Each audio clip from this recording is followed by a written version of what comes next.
If you go to our website, www.mentalhealthday.org, you'll discover that today's date is National Take a Mental Health Day. If you go there tomorrow, you'll discover that tomorrow's date is National Take a Mental Health Day, and the day after that, too. So that proves that today is National Take a Mental Health Day, and so is tomorrow. Your podcast starts in 3, 2, 1. Oh. Good morning, Doctor. Time to wake up. Well, thank you, Ivan. It's going to be a great day at the Mental Health Day podcast. I'm Todd Finnerty. I'm a clinical psychologist. And wait a minute. I have to sneeze. No, I don't. Just kidding. I'm sorry. It's welcome to the Mental Health Day podcast number 9. I don't have to sneeze. Today we've got a great guest, the author of a number of books, including the number 1 recommended self-help book on depression, Feeling Good. It is psychiatrist Dr. David Burns, author of Feeling Good, author of When Panic Attacks, and other books. Apparently the editor, maybe the publisher came up with that title, I don't know. But grounded in, the books are grounded in cognitive therapy, which isn't, we all know, or we should know, is an evidence-based approach. In fact, Aaron Beck actually wrote the preface to Feeling Good. So why don't I stop talking so that you can listen to Dr. Burns? Here it comes. Well, you are the author of a lot of books, including When Panic Attacks, which I can't help but laugh at that title. It's kind of funny. I'm glad you like the title. It's a little misleading because it's on all different kinds of anxiety, not just panic attacks. But the publisher liked the title too, so I went with it. Well, it gets your attention though. That's for sure. And of course, one that probably a lot of people have heard of is Feeling Good, right? The new mood therapy. It's probably the most frequently recommended self-help book on depression in the U.S. That's I've seen that reference lots of places, so it must be true. So they've done a couple of research studies at 10-year intervals, surveying mental health professionals on 1,000 self-help books, and how do they rate them, and what are the ones that they're likely to recommend to people suffering from depression or anxiety or whatever. And Feeling Good always seems to come out in the number 1 position there in terms of the book that people recommend for depression if you're suffering from depression. And I think the reason for that is that there have been quite a few studies published in mainly psychology research journals as well as a few medical journals showing that if someone is depressed and you give them a copy of Feeling Good and they get no other treatment, within 4 weeks, roughly 60 to 70% of them will be so improved that they won't want or need treatment. So the book for many people has fairly powerful antidepressant effects that are probably comparable to psychotherapy or even taking an antidepressant. And I think for that reason, a lot of people therapists and as well as the general public just suggest that if someone is depressed, if you have a loved one or a patient who's depressed, say, here, this might be a first step to read this book. It's not a panacea. It's not a cure for everybody, but it does seem to be, helpful. That I didn't have that in mind when I wrote it, though. I was just trying to write a book about a new drug-free treatment approaches that I was very excited about. Yeah, I know my wife is a psychologist at the VA, and I'm a psychologist, but my wife used to have a file drawer full of them, and I think the VA even paid for them, and they would hand them out, and they probably, I'm not sure if they still do, but I don't know if they still do too. A colleague here, I'm on the voluntary faculty at Stanford, and another voluntary faculty member was working at the VA, and he's one in Menlo Park, and I think his VA bought 5,000 copies of it. Yeah, it's impressive. To veterans. Well, can you tell us? I mean, for the people who are listening, there's a lot, people from the general public and maybe some mental health professionals. Can you kind of give us an idea about how the approaches work? Or, if somebody were depressed or anxious, if they had panic attacking them, something like that. Yeah, sure. What's the Well, the basic notion is very simple. The techniques to change the way you feel are pretty sophisticated, and I spell out a lot of them in Feeling Good, and also in the book that came 10 years later, the Feeling Good Handbook is another one that people often recommend if you're suffering from anxiety or depression. But the basic idea goes back to Epictetus, the Greek philosopher, who said people are disturbed not by things, but by the views they take of them. In other words, our thoughts, the interpretations we make of events, create our feelings. It's not so much what happens to you, but the way you think about it. And when people are feeling, let's say, depressed, for example, you're always giving yourself negative messages, like what's wrong with me. You think about all your flaws and shortcomings. You feel inadequate. You blame yourself for mistakes and for not being as good as you should be. And it's that inner dialogue, I'm no good, and things are hopeless, and what's wrong with me, and those thoughts actually create the depression. And the second thing is that the thoughts are not valid. The depression and anxiety as well, these are the world's oldest cons, that you're fooling yourself in some very profound way when you're feeling worthless and inadequate, or even when you're feeling anxious and panicky. There's a con job going on. And then the third idea, which of course is the important one from a practical point of view, is when you change the way you think, you can change the way you feel.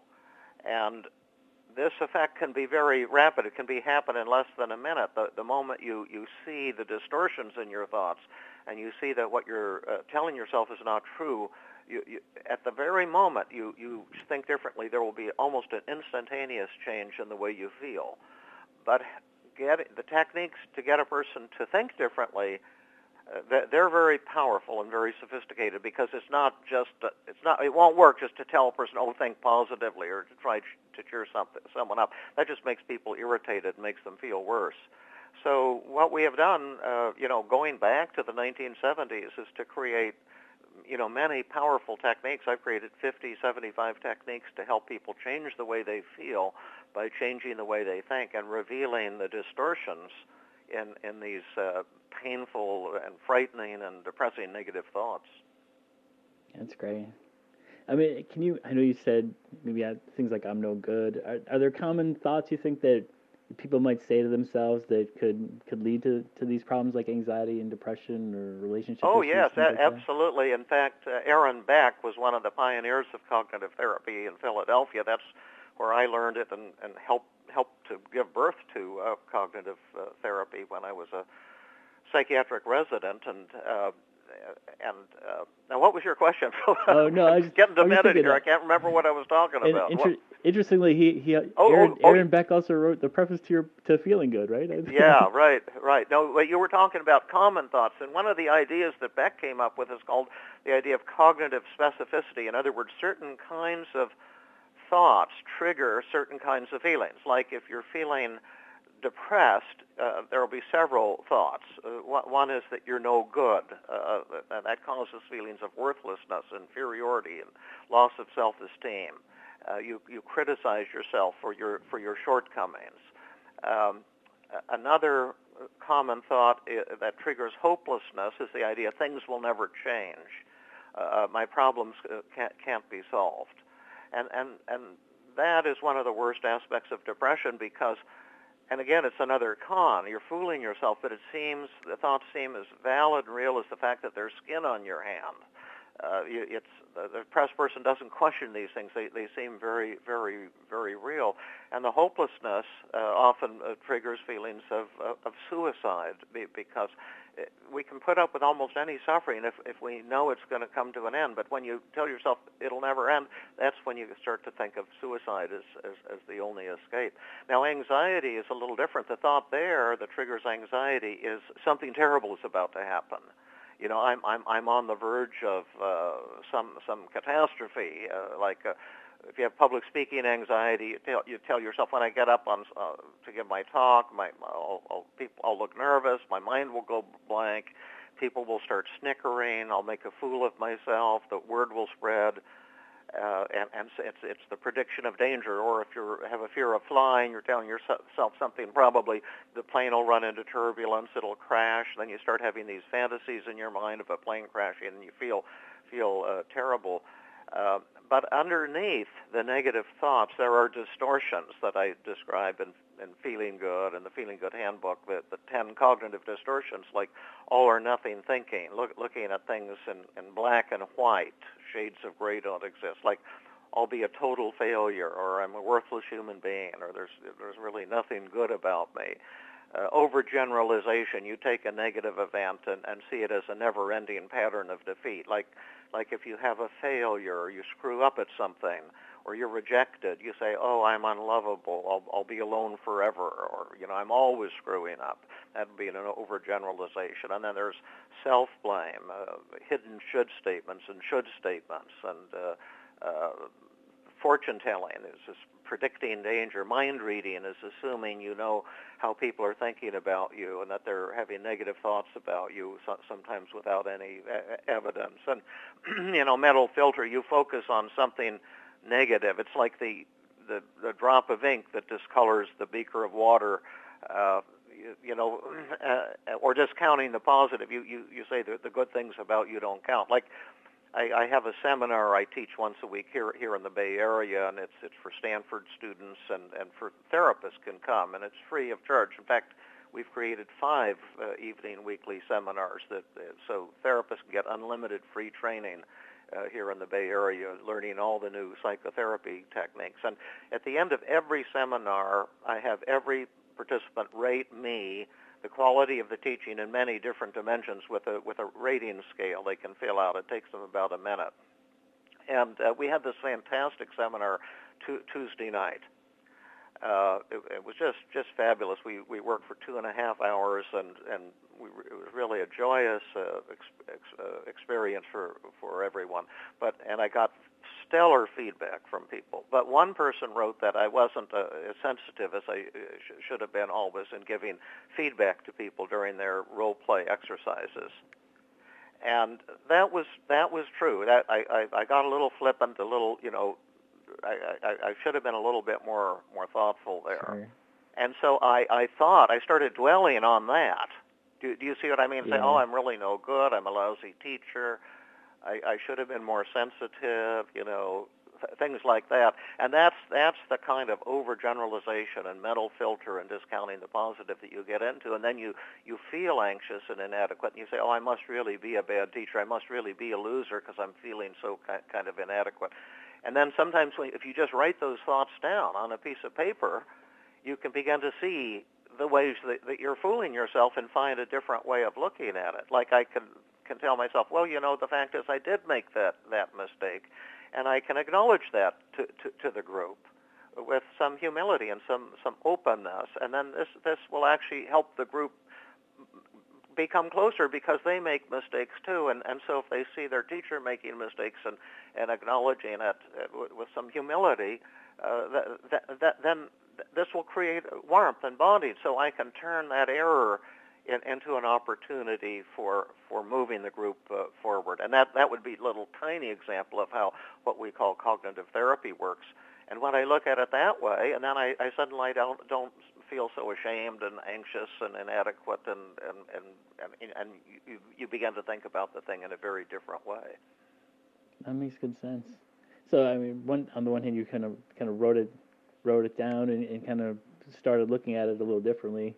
I mean, it's hard to say, like you said earlier, it's hard to just say, I shouldn't think this way, you know what I mean? But yeah, that's another distorted thought. Right. That's a should statement. And that's the kind of thinking that causes depression and anxiety, where you're criticizing yourself and putting yourself down. You have to find ways out of these mental traps that will lead to joy and self-esteem. And recovery from depression is a fantastic experience. It's a lot like enlightenment. Many people have said this is the greatest I've ever felt. It's like being born again. And I really think that recovery, the new techniques, when someone has a profound recovery, it's hard to say, was this a psychological experience or a spiritual experience? Because at a deep level of emotional change, the psychological and the spiritual kind of blend into the same dimension. And the reason I love treating depression is because when the patient changes and suddenly goes from weeping and worthlessness to joy and euphoria and self-esteem, not only does the patient achieve enlightenment, but it touches the therapist too, and you experience the same thing. That's great. Now, you mentioned that there's lots of techniques. I don't want to take up all your time, but are there a couple other favorite ones that you might have, or ones that you well, might like one favorite one. I mean, again, when people hear a technique, then they might start using that on themselves, and Right. and it wouldn't be the right technique. That's why I try to spell them out in the books. And in therapy, sometimes we have to try 5 or 10 techniques before we find the one that works for a person. But if you try 3, 4, 5 techniques every session, and then it doesn't make any difference if you have to try 15 techniques, because in 3 or 4 sessions you can find the one that works. But to take the thing you started out on, panic attacks. A woman came to me with 10 years of horrific depression and severe panic attacks, 5 every week. And during the panic attacks, her chest would get tight and she'd feel dizzy and her fingers would tingle because she's hyperventilating, because she's upset about something, but she doesn't realize that's why this happens. Then she makes the interpretation, my gosh, my chest hurts, I must be having a heart attack, I'm about to die, I'll suffocate, I'm not breathing deeply enough, and that triggers a massive panic attack. And she'd been to cardiologists, she'd had her lungs examined, she'd been to a zillion emergency rooms. Then she started going to psychiatrists, getting pill after pill. Didn't help. Traditional psychotherapy didn't help. And after 10 years of this horrible misery, she found my book Feeling Good in a bookstore, to the drug-free treatment for depression. She thought, maybe he can help me. Well, just to make a long story very, very short, around the 5th therapy session,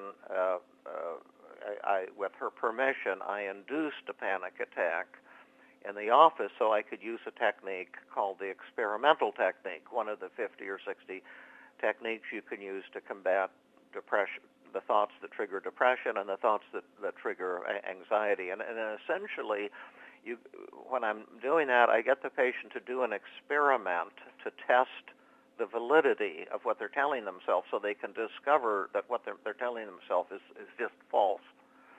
And so I induced a panic attack by having her hyperventilate and close her eyes, and I became the voice of her mind, that frightening voice. I said, imagine your windpipe is closing off and you can't breathe deeply enough, and notice that your chest is tight and your fingers are tingling. And because she was hyperventilating like that caused these symptoms, and this triggered a massive panic attack, and she started sobbing and begging me to stop. Of course, I had explained ahead of time what would happen. I had her permission. I don't pull tricks on people or something. You've got to work with trust and empathy and compassion and support, particularly when you're using powerful techniques. But she said, I'm certain I'm about to die. I can't breathe deeply enough. And I said, how much do you believe those thoughts? And she said, 100%. And then I said, now, do you think if you were about to die, that you could stand up now and do some strenuous aerobic exercises like running in place? And she says, no, I'm about to have a heart attack. I know if I even try to stand up, I'll pass out. Now, I knew that was another distorted thought, because her heart is pounding, is racing, and so passing out comes when you have a slowing of the heart and a drop in blood pressure, and she's in the opposite situation, so I know she's not going to pass out. So I say, why don't we test that out? Why don't you stand up? So she stands up. And I said, now why don't you try some running in place? And she says, oh, I'm too weak. I'm about to die. I can't possibly. I said, well, do some running in place anyway. So she starts running very, very slowly, jogging in place, and talking about how she can't breathe deeply enough. And I said, we'll go a little faster then. So she starts jogging, faster and faster, and I said, now how much do you believe you can't breathe deeply enough? She said, well, it's down to about 70%, from 100 to 70%. She only believes it now, but she's still pretty anxious and kind of sobbing and trying to run in place. And then she says, oh, I can't go on. I'm too exhausted. And I said, well, do some jumping jacks then. And she said, no, I can't possibly. I said, well, do some jumping jacks anyway. So she starts doing jumping jacks, and about 20 seconds into it, she said, I wonder if I could do this if I was having a heart attack. And then I said, is this what you see in the, and meanwhile she's still doing jumping jacks, I said, is this what you see in the emergency rooms of hospitals, patients with massive heart attacks standing next to their gurneys doing jumping jacks? And at that moment it hit her that she couldn't possibly be having a heart attack. Her belief dropped to zero, and she went into uncontrollable giggling. And she bent over laughing, and I said, you better carry on. I'm sure you'll pass out at any moment. Then she started giggling uncontrollably again. And that was her moment of recovery. That was the first relief that she'd had in over 10 years of misery. And in a flash, her depression disappeared, her anxiety disappeared. And then I did a little relapse prevention with her. I repeated it so she could see how it works, and told her, when you have panic attacks at home, this is what you're going to have to do. We've tried 15 techniques that didn't work. This is the one that did work. And that was the end of her suffering. And I actually have a video of that, and she permits me to show it in workshops. That was 22 years ago, and she's been on a high ever since. And so that illustrates two basic things, or three things. First of all, that these distorted thoughts cause depression and anxiety. She's telling herself something that isn't true, that's triggering panic attacks and depression, like, I'm about to die. That's a false thought. Secondly, when you change the way you think, you can change the way you feel. And the moment she stopped believing that, in that instant, her negative feelings disappeared. And that's cognitive therapy in a nutshell. Now with my group at Stanford, we're developing newer and even more powerful techniques that take into account motivation as well as cognition. And perhaps that's an interview for another day. Well, are you referring to team therapy? Is that? Yeah, that's right. Team therapy is the next advance beyond cognitive therapy. Team therapy. If you think of a little circle inside of a big circle, the little circle is cognitive therapy. That's what we've been talking about in this interview. The big circle is team therapy. That includes cognitive therapy, but a great deal more. And the idea with team therapy is that cognitive therapy is amazing, but it doesn't work for everyone. And the reason is because some people resist treatment. They don't want to do homework. If they're anxious, they don't want to use exposure techniques, or there may be a part of them that wants to recover and another part of them that doesn't want to recover. And so when we do team therapy, we use team as T is testing, E is empathy, A is paradoxical agenda setting, and M is methods. Now, it used to be that, we would just focus on methods. But the big thing about team therapy is paradoxical agenda setting, and that's where we bring the patient's subconscious resistance to conscious awareness and then use gentle, paradoxical techniques to melt away that resistance to change. So the patient wants to work with us as a collaborative team. And then once you've eliminated the resistance, patients who used to resist and take weeks or months or years to recovery, now we're beginning to see the sudden change in them as well as the 50% of patients who are motivated to change from the get-go. So if people wanted to learn more about team therapy, what would you recommend for them? Well, I have a real crummy website, feelinggood.com, and I have to upgrade it one of these days, but it at least lists my workshops and around the country. I'm coming into Cleveland next week with a very small show up. There's only about 50 people registered for the workshop. I used to go into Cleveland and have hundreds of people would attend. They're slacking up there. What's going on? What? I said they're slacking up there. Yeah, I don't know. I'm just a speaker. I don't organize them, but they can learn about it by coming to a workshop. And while they're for therapists, sometimes the general public sneaks in, but they are training programs for psychotherapists.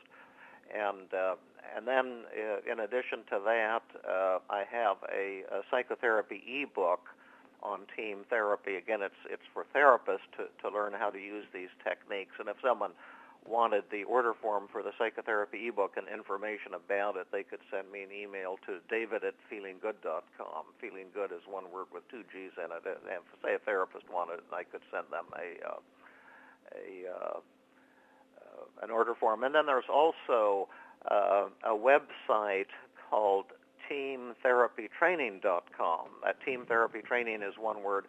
And at that website, I've created a number of videos with the help of a colleague. And the first one is available now for purchase. Again, it's directed for mental health professionals, but it shows an entire course of therapy for someone suffering from severe shame and anxiety and anger and things like that, and shows how we can now complete, in most cases, an entire course of psychotherapy in a single 2-hour session. And you see someone going from sobbing to joy, and then it comes with a workbook for therapists too, so they can either watch the video straight through or look at it in segments and then have an exercise in the workbook to do to learn the technique that I illustrated in that segment. And that's a real video. It's not a fake. It's not a role play, and it's very inspiring. And again, although that's intended for mental health professionals, if someone from the general public was so inclined to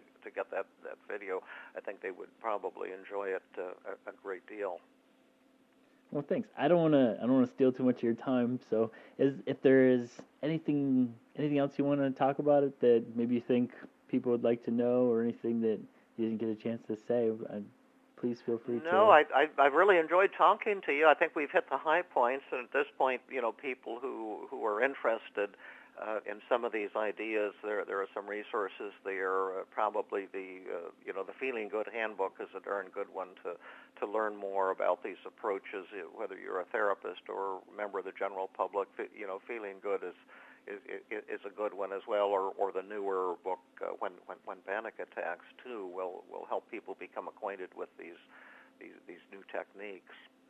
That sounds great. And people should check out your website, www.feelinggood.com, and then mental health professionals might even want to check out teamtherapytraining.com. Yeah, and I'll put those links up on our site too, and links great. to the books. So. Right, but if you go to my website, feelinggood.com, have low expectations. It's not the book very, is great, though, right? So, yeah, how many books copies? Are good. How many copies has Feeling Good sold? If you don't mind. Well, it's hard. It's hard to keep track because it's all over the world now, and you don't get good numbers from the different countries. But I think in the U.S., Feeling Good and the Feeling Good Handbook together have sold more than 5 million copies. How many more, around the world, I don't really know. I have like this old Browning copy, and it says over 2 million, so it's got to be a lot more since then, right? Oh yeah, what's the date on that one? What's that? I'd love to see. Too bad I can't see that one. It'd be fun to see an old copy. It's probably 92. from the 80s. 92. Huh? Oh, 92. Yeah. Apparently, we don't take good care of books or something. They don't store well. So that's 20 years ago. That's hard to believe. Yeah. Wow. Well, thank you so much. Yeah, I appreciate it. And have a good one. Yeah, good talking to you. Bye-bye. Yeah, bye-bye. Visit the podcast at www.mentalhealthday.org. Malfunction.